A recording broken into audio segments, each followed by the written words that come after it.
Assalamualaikum warahmatullahi wabarakatuh. Selamat pagi. Hari ini kita akan mereview kembali pelajaran kita yang sudah lalu ya, di bab kedua tentang kedudukan dan fungsi Undang-Undang Dasar Negara Republik Indonesia tahun 1945 dalam sistem hukum nasional. Oke, sambil menunggu, kita buka dulu bukunya. Coba buka kalian di halaman 31. Sebelum kita mulai, sama-sama kita lafazkan basmalah. Bismillahirrahmanirrahim. Oke, sudah dibuka bukunya. Kita bahas di subbab pertama, yaitu makna Undang-Undang Negara Republik Indonesia tahun 1945. Sebagaimana kita ketahui bahwa undang-undang ini berfungsi sebagai konstitusi kita ya. Artinya apa?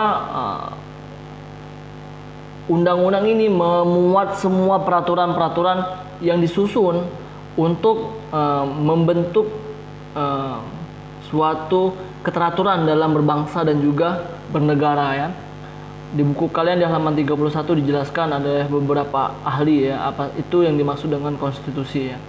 Nah, undang-undang dasar ini termasuk ke dalam konstitusi yang tertulis ya, yang dituliskan ya, dibukukan.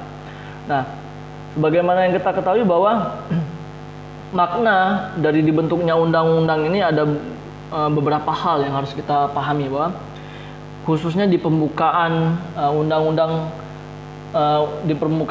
ini, di 4 alinea tersebut memiliki makna yang begitu mendalam ya. Sebagaimana kita ketahui bahwa di pokok pikiran pertama itu tentang persatuan, yang kedua tentang keadilan sosial, yang ketiga tentang kedaulatan rakyat, dan keempat ketuhanan dan kemanusiaan.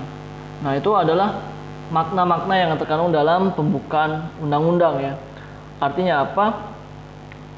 Undang-undang yang dijabarkan di batang tubuhnya ini tidak akan lepas dari pembukaan, makna pembukaannya ya, yang bertujuan tadi tentang persatuan, keadilan sosial, kerakyatan, kemudian kedaulatan rakyat, dan juga ketuhanan dan kemanusiaan. Nah, sehingga nilai-nilai yang terkandung dalam batang tubuh ataupun undang-undang penjabaran peraturan-peraturan tersebut pasti tidak akan melenceng dari hal tersebut.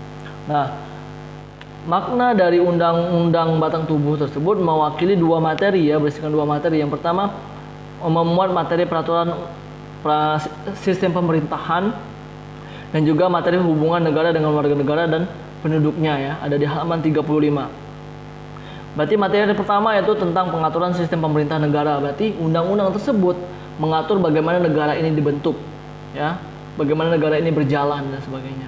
Kemudian materi yang kedua itu mengatur bagaimana hubungan negara dengan juga rakyatnya ya, dengan penduduknya ya. Jangan sampai negara ini bersifat semena-mena dengan rakyatnya ya, ataupun rakyatnya juga seperti itu kepada negaranya ya. Jadi undang-undang tersebut mengatur kedua sisi hal itu. Nah, kedudukan dan fungsi undang-undang ini dalam sistem hukum nasional ini merupakan sebagai sumber dari segala sumber hukum ya, sebagai tertib hukum Indonesia, di mana untuk menjadi sebuah tertib hukum harus memiliki 4 syarat ya, minimal ya. Ada di halaman 37 kalian. Yang pertama itu adanya subjek yang mengadakan peraturan hukum, yaitu pasti pemerintahan kita ya. Kemudian yang kedua, adanya kesatuan asas kerohanian yang menjadi dasar keseluruhan peraturan hukum. Kita memiliki dasar yaitu Pancasila. Kemudian adanya kesatuan daerah untuk diberlakukannya perlakuan hukum ya. Jadi kita tidak boleh nih, misalnya di Sumatera beda dengan di Jawa, peraturannya harus sama ya, untuk hal-hal yang bersifat nasional. Kemudian yang keempat, adanya kesatuan waktu diberlakukan peraturan hukum, yaitu disusunnya kemerdekaan negara Republik Indonesia. Jadi tidak boleh nih, misal contoh peraturan ini diberlakukan di Sumatera Selatan tanggal 17 misalnya, di Sulawesi tanggal 20 misalnya. Ya, tidak boleh, harus berbarengan, harus serentak ya, untuk sistem yang berkaitan dengan nasional. Maka kalau sudah terpenuhi hal tersebut, maka undang-undang tersebut sudah sesuai dengan syarat untuk menjadi tertib hukum yang ada di Indonesia. Nah, dengan begitu maka peraturan ini akan menjadi peraturan yang sah untuk dijalankan di negara kita. Nah, untuk hal tersebut kita harus paham bahwa kedudukan dan fungsi dari undang-undang ini ada beberapa hal ya. Untuk pembukaannya sendiri, ini memiliki makna ya ataupun kedudukan dan fungsinya yang begitu dalam ya untuk yang menjabarkan tentang bagaimana bangsa ini akan dibentuk. Pertama yaitu pembukaan ini memuat beberapa hal penting, yaitu menjadikan dasar politik Indonesia bebas dan aktif ya. Kemudian yang kedua sebagai tujuan nasional ya, bagaimana kita menjelaskan bahwa undang-undang tersebut memuat tujuan nasional kita seperti apa untuk menciptakan keadilan bagi seluruh rakyat Indonesia. Kemudian sebagai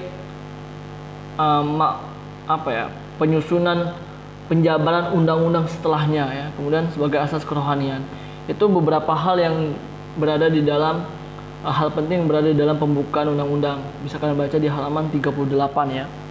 Nah, kemudian untuk batang tubuhnya sendiri atau isi peraturannya itu ada beberapa hal yang harus kita perhatikan ya. Pertama yaitu sifatnya dan juga fungsinya ya. Nah, untuk peraturan-peraturan yang tertera dalam undang-undang itu harus bersifat tertulis, singkat, supel dan juga rigid, atau bisa dibandingkan dengan peraturan yang lainnya ya. Kemudian memiliki fungsi yaitu sebagai hukum dasar, sebagai alat kontrol, sebagai pengatur pemerintah, juga sebagai alat penentu ya. Nah, kalau sebuah peraturan tidak memiliki sifat dan juga fungsi ini, maka peraturan tersebut patut dipertanyakan. Itulah kenapa ada fungsi dari Mahkamah Konstitusi, ada juga fungsi dari pengawasan DPR ya, bagaimana peraturan, dan juga MPR, bagaimana peraturan ini bisa diawasi, jangan sampai nilai-nilainya tidak ataupun sifat-sifatnya dan juga fungsinya tidak terjalankan dengan baik. Nah, kemudian di subbab ketiga yaitu tentang kedudukan peraturan perundang-undangan di halaman 41.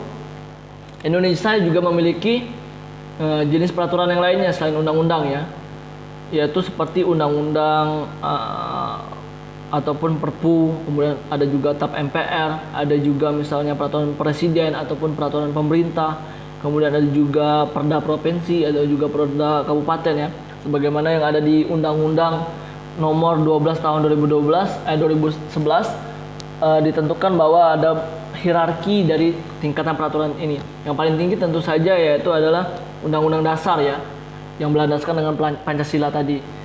Kemudian di bawahnya ada lagi tadi TAP MPR, ada juga undang-undang atau Perpu, ada juga peraturan presiden, perda provinsi ataupun perda kabupaten kota. Nah, ke 6 undang-undang tersebut ini saling berhierarki ya. Artinya apa? Fungsi yang paling tinggi itu ada di Undang-Undang Dasar. Jadi tidak boleh sebuah perda provinsi misalnya melanggar peraturan yang ada di Undang-Undang Dasar kita ya. Jadi runutannya harus dilihat dari atas untuk menentukan peraturan yang ada di bawahnya ya.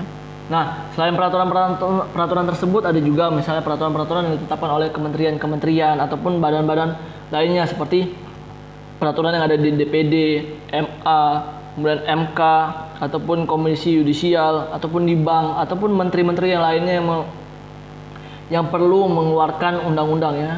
Ini bisa kalian baca nanti di halaman 41. Nah, peraturan perundang-undangan ini juga memiliki sifat dan ciri-ciri ya. Ada di halaman 43 ya. Ada beberapa ciri-ciri yang harus kita perhatikan untuk membuat sebuah peraturan perundang-undangan kalau nanti misal kalian jadi anggota DPR ya ataupun jadi anggota MPR dan sebagainya ya. Yaitu pertama merupakan peraturan yang tertulis, dibentuk dan ditetapkan dikeluarkan oleh lembaga negara ya. Harus resmi berarti ya peraturan tersebut. Bukan. Kemudian yang ketiga merupakan norma hukum atau aturan yang mengatur pola tingkah laku. Kemudian yang keempat mengikat secara umum dan menyeluruh. Jadi tidak boleh sepihak dan sebagainya ya. Sehingga peraturan tersebut juga harus secara adil bisa berlaku di lingkungan masyarakat secara luas. Nah, kemudian sebelumnya tadi udah saya sampaikan bahwa kalau memang ada sebuah peraturan yang tidak bisa lagi sesuai dengan kondisi saat ini, maka boleh diubah ya. Maka itulah kenapa adanya fungsi pengawasan dari DPR dan juga MPR dalam hal ini ya.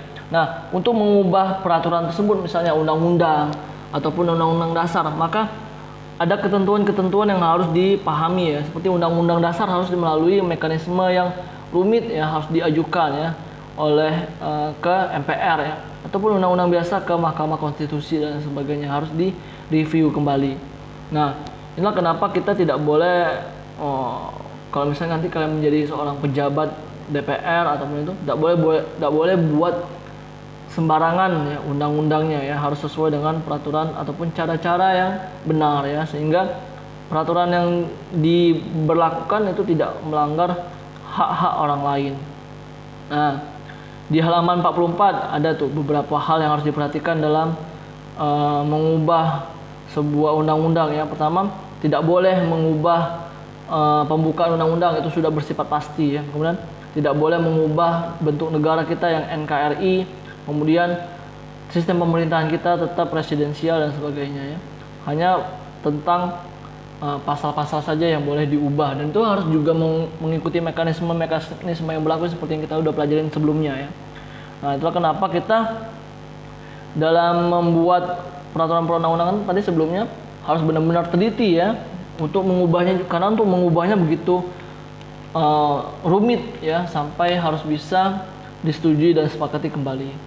Nah, yang paling penting adalah bagaimana cara kita mengimplementasikan undang-undang tersebut ya, peraturan-peraturan tersebut dalam lingkungan kita, entah itu di sekolah, entah itu di rumah, ataupun di lingkungan masyarakat, lebih-lebih dalam lingkungan berbangsa dan juga bernegara. Oke, itu saja sedikit review ya dari pelajaran kita di bab kedua. Lebih lengkapnya silakan kalian baca nanti di buku kalian tentang bab 2, dan juga nanti bab ketiganya juga mungkin harus di review ya. Jadi insya Allah semester kita nanti akan membahas ketiga bab ini. Bab pertama tentang Pancasila, bab 2 tentang Undang-Undang Dasar, yang bab ketiga tentang peraturan yang berlaku di Indonesia. Oke, itu aja pelajaran kita pada hari ini. Terima kasih atas perhatiannya. Semoga apa yang kita pelajarin ataupun yang kita review ini dapat merefresh kembali apa saja yang kita pelajarin kemarin ya sebelumnya. Oke, lebih lengkapnya silakan kalian buka buku kalian cek lagi catatan kalian dan sebagainya, dan jangan lupa kerjakan LK-nya. Oke, terima kasih. Sampai jumpa di pertemuan berikutnya. Sebelum kita akhiri, sama-sama kita lapaskan hamdalah, alhamdulillahirabbil alamin, dan doa kafaratul majelis. Subhanakallahumma wa bihamdika asyhadu an la ilaha illa anta astaghfiruka wa atubu ilaik. Amin ya rabbal alamin. Saya akhiri, wassalamualaikum warahmatullahi wabarakatuh. See you next time.